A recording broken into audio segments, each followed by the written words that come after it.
Nancy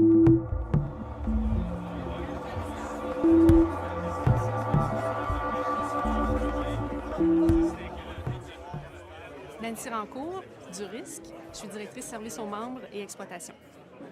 En fait, le message omniprésent, c'est sûr que c'est la sécurité, puisque c'est un enjeu majeur pour le risque et pour l'ensemble de nos membres.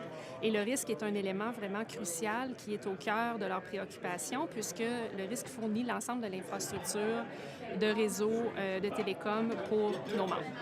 Le rôle du risque avec la cybersécurité dans les établissements d'enseignement n'est pas nécessairement direct envers, par exemple, les enseignants et les étudiants, puisque le risque ne gère pas les réseaux locaux.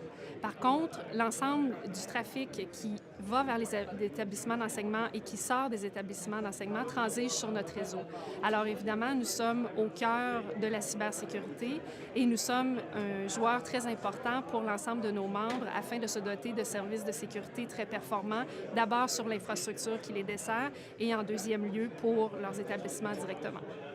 Je pense que les cyberattaques sont effectivement un enjeu de société. Tout le monde doit être conscient de ce qui se passe. En sécurité, on l'a entendu ce matin dans les conférences ici, en sécurité, un des dangers majeurs, ce sont les humains.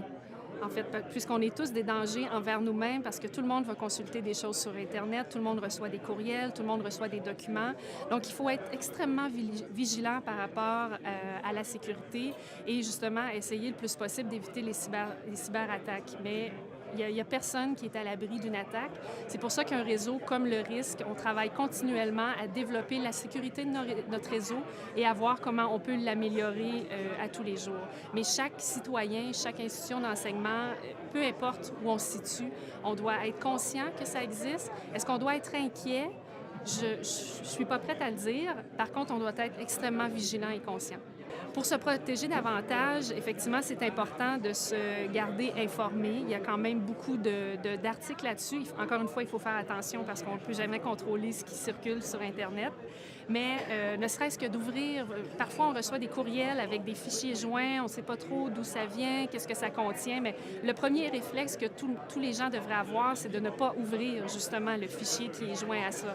Les banques, par exemple, n'envoient jamais des courriels qui nous disent d'aller valider nos mots de passe ou nos codes d'usager. Donc, je vous donne des exemples très simples, mais c'est des réflexes que chaque citoyen devrait avoir pour éviter d'être pris justement dans l'engrenage des cyberattaques. Un des messages principaux que j'aimerais véhiculer auprès de nos membres, c'est que le risque est présent et le risque demeure disponible pour travailler avec eux.